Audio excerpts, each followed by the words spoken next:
เอาสบายดีสวัสดีพ่อแม่พี่น้องเบิดสุขูสุคนเนาะตอนนี้ก็มาพอกับ2 YouTube บ่าวไทยบ้านนอกซนเผาบรูคือเก่าพี่น้อง ตอนนี้บ่าวไทยบ้านนอกอยู่ที่เมืองนองเนาะแขวงสวรรณเขตเนาะก็ได้ไปหาทีมงานเนาะบ่าวผู้ไทยบ้านนาสแนลและก็บ่าวใกล้คนทำมาหากินเนาะตอนนี้เพิ่นพาบ่าวไทยบ้านนอกไปหากินข้าวป่าเนาะทุกคนอยู่แคมป์ห้วยเนาะอยู่ป่าดงใหญ่เนาะ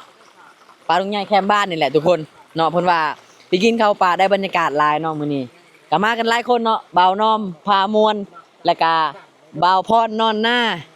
อันที่จริงก็นอนเฮือนเลยทุกคนเนาะแต่ว่าชื่อใส่ซื่อๆว่านอนหน้าทุกคนเนาะ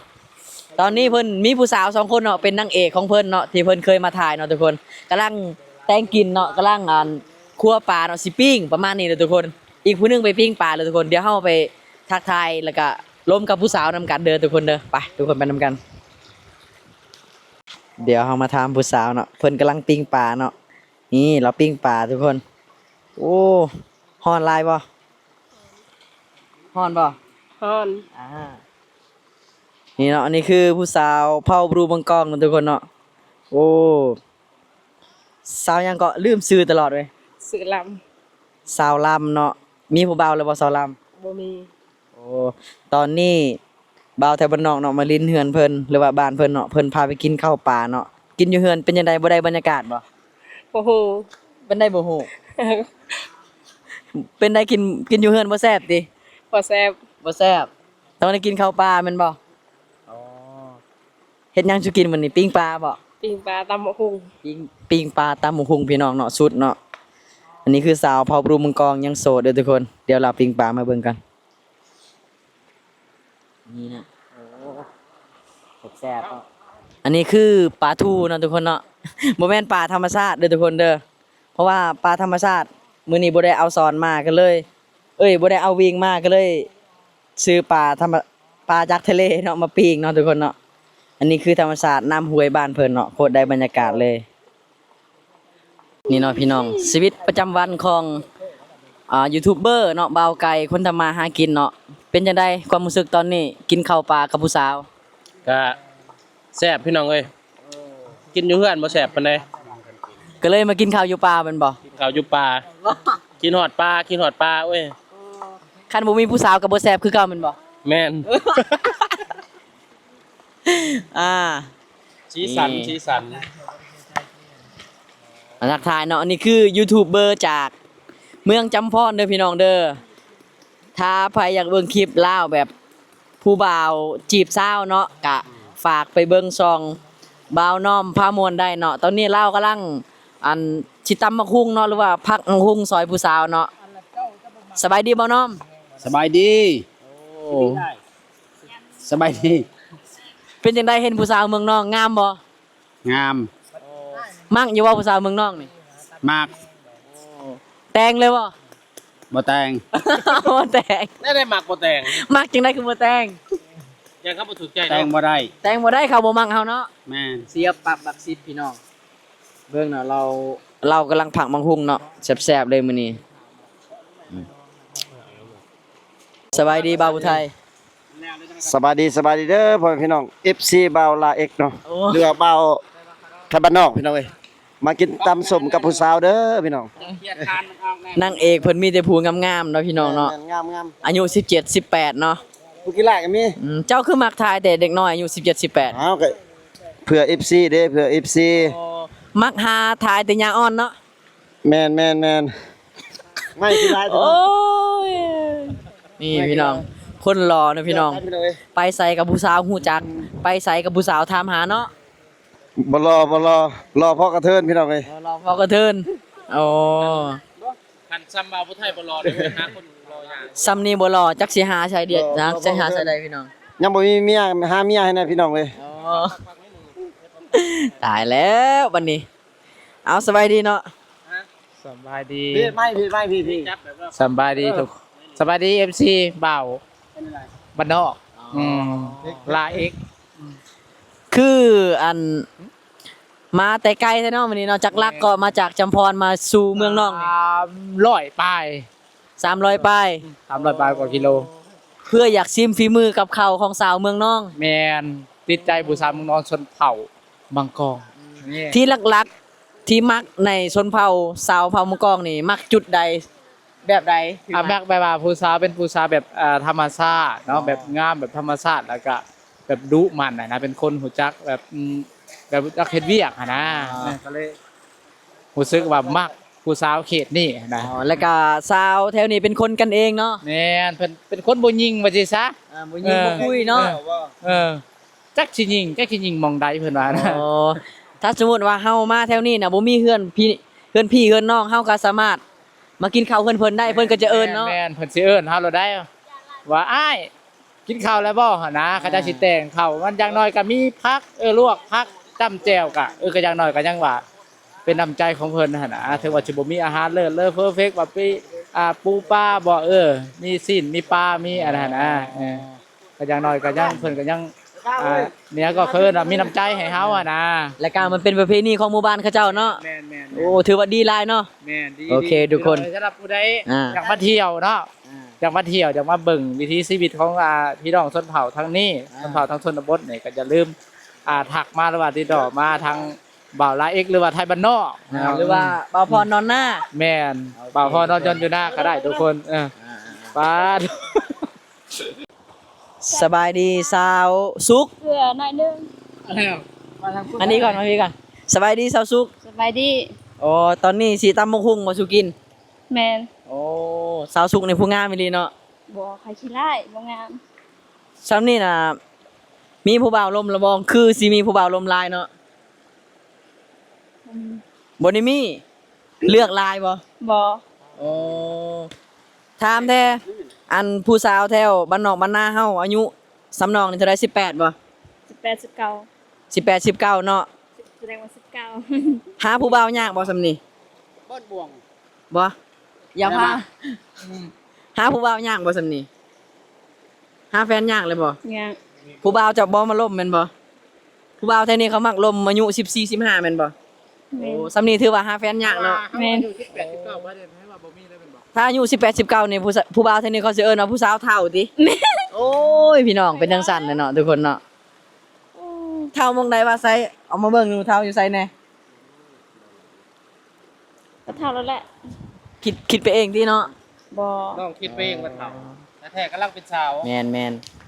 สาวสุกพี่น้องกำลังล้างพัก บ้านเจ้าเอิ้นว่าพักหยังนี่ กระน้อง บัดตุรน้องภาษาลาวเด้ผักนอก นี่เรากำลังล้างผักเนาะพี่น้องสิกินกับตำบักหุ่งเนาะ แม่น โอ้มาบ้านเพิ่นเนาะเพิ่นพาไปกินข้าวปลาอยู่แคมป์คุ้วยแคมป์ห้วยแคมป์คลองเนาะพี่น้องโอ้นี่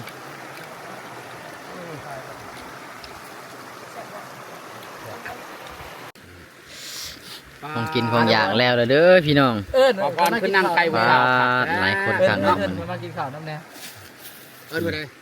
เอิ้น FC เพิ่นมากินข้าวน้ำ เอิ้น FC เพิ่นกินข้าวนะ เอิ้นมาได้ FC มากินข้าวนํกันน่ะเสมาเด้อกินข้าวนำกันเด้อไปสิ บ่อันแน่นี่เป็นอันเป็นอาญะช่วยกันได้บ่คืออยู่บ่ คือ เหมือนบ่ คือหน่อยหนึ่ง คือน้อยหนึงโอ้ยก็คือหลายก็บ่ได้เนาะคือน้อยเดียวว่าซั่นโอเคทุกคนมากินข้าวนํกันทุกคนคือบ่ใส่ขา เพื่อไก่ สำหรับเมนูมื้อนี้ทุกคนเนี่ยอาหารสำหรับมื้อนี้คือตำมะละกอหรือว่าส้มตำ ขายไปได้จังไดหรือบ่ หรือว่าส้มตำแล้วก็มีปลาปากยาวย่าง ปลาดุกหรือปลาคอน ปลาอย่าง ฮะ ปลาชู ปลาทู เนาะปลาอย่างยาวเห็นเนาะ แม่นบ่ปลาทู ปลาปากยาวทุกคนมากินกันอะไร ให้ตำมะฮงนี่ อะไรผู้บ่าวส้น ให้เป็นคนตำ ะผู้บ่าวส้นเผามา บ่ พี่เอามาพี่ สองคนนี่ผู้ได้เป็นคนตำมะฮงฮะ บ่าวผู้ไทย แซ่บอ ก็ ยู่ เจ้า ว่า มาพี่ แซ่บ มาเด้อพี่น้องบองปลายบดสุขูสุคนกินข้าวอยู่ป่าอยู่ดงเด้อคนบ่มีเฮือนบ่มีซานเนาะก็เลยพากันกินข้าวอยู่ป่าเนาะมันได้บรรยากาศดีเนาะกินกับสาวเผาปรูมังกองน้องซุกกับน้องลำเนาะโอ้สาวงามบ้านสวงขั้นขางเนาะ ครบ มีแต่ยูทูบเบอร์เพิ่นเลยนี่เนาะ บ้านช่วงครบ แต่ละคนนี่คือ FC ทุกคน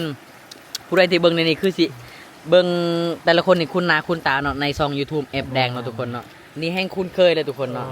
โอ้ บ่คุณ แม่นแหละ คุณเคยแต่พาไปเชียนอาหารนะ แม่นเลยคุณเคยแต่หมอล โอ้แซ่บบ่อีหล่ะแซ่บบ่ แซ่บ แซ่บบ่น้องล่ะ แซ่บ ำให้น้องแต่บ่ โอ้มาเด้อมาเด้อ ถามสุดข่อยแน่จ้ะ แซ่บบ่บังอ้าย แซ่บ ถามเราด้วยว่าแซ่บบ่บังอ้ายให้ผู้สาวถามนำมันจังมวน ถ้าคอยถามนี่โอ้ยบักหานี่มึงเอิ้นยังวะ สิไปเก็บผักยังน้องละเก็บผักยังนี่น้องลำ โอ้โห เก็บผักกูดบ่หรือผักยังนี่ ไปดิน้องทุกแต่งงานบ่ดี ได้แล้วของน้ำทุกบ่เห็นน่ะก็ยังทุกบ่มีบ่ น้ำออกเฮ้ย เห็นผักยังที่กินได้ก็คือเก็บไปเบิดเนาะ กินได้แน่เนาะ อ๋อ ฟ้าได้อยู่ หนึ่งแบบดีก็ว่ะ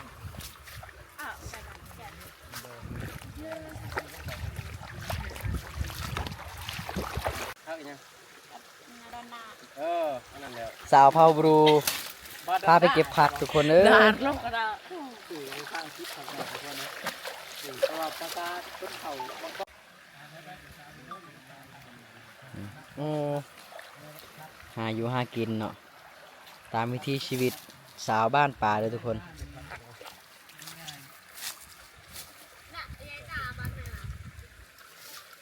ไก่ย่างๆเก้ย นี่ได้เท่านี่ซุปลองกินบ่นี่ สาลายได้เลยนะ สาหร่ายทะเลโอ้ยสาหร่ายน้ำจืดโอ้หลายเนาะ น้องลำเพิ่นเก็บนะ เลยโอ้หยาดกันคักเนาะทายผู้สาวหากินบ่าวผู้ไทยนี่เนาะบ่ยอมถอยบ่ยอมหลีกบ่ยอมเว้นให้หมู่เลยบ่าวไก่กับท่อบ่าวไก่เนาะบ่จักโทรศัพท์บ่จักโกโป้ มันใส่ผู้หนึง บ่าวพรกับซูมเป็นซูม รุ่นซุปเปอร์ซู ชูบุรีทำไม บ่าวนอมเนาะยูตราไปปุ๊บอยู่กอไม่ไล่กับซูมเอาผู้สาว อ้าวคือในคือหลายแท้ผมนี่ น้องลายพี่น้อง หลายนี่คือมันได้ก็หลาย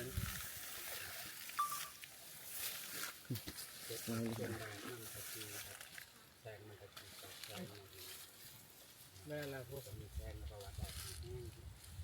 อย่าให้เขาลำบ่พักอันนี้อันเมื่ออะไรเฮ็ด สาวลำบ้านน้องเอิ้นพักอีหยังนี่ บัตรตรน่อง บาดตุรน้อง บัตรรุ่ง ภาษาลาวเอิ้นจังได โอ้โห บ่ฮู้เนาะโอ้ไผฮู้ว่าพักหยังพี่น้องคอมเมนต์มาเบิ่งหน่อยเด้อ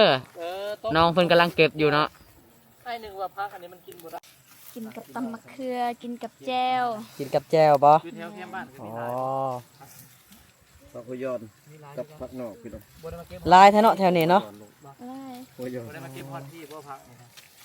นี่นะทุกคนใบนะจะเป็นแบบนี้ พี่น้องตอนนี้น้องลำกับน้องซุกเนาะล้างผักแล้วทุกคนน้องซุกได้พักหยังก็ภาษาน้องนะ บัตรตรน่อง บัดหยัง ตรน่อง บาดตุรนงกินกับหยังแน่แสบนี่จากันเรา จากกระเตี้ยว จากระเตี้ยวบ่โอ้ผักก็งามเนาะบ่ได้งามแต่ผักเด้อคนเก็บก็งามเนาะโอ้ผักงามพี่น้องเพิ่นหาเก็บตามห้วยตามห้องตามคลองตามบึงตามภาษาวิถีชีวิตของชาวบ้านเผ่าบรูมังกรนะทุกคนเนาะโอ้งามทั้งสองคนเลยผู้นี้งามอีกแบบหนึงผู้นี้งามอีกแบบหนึงถ้ามักแบบใดก็มาจีบเอาเองเด้อทุกคนเด้อน้องมี2ทางติดต่ออยู่นี่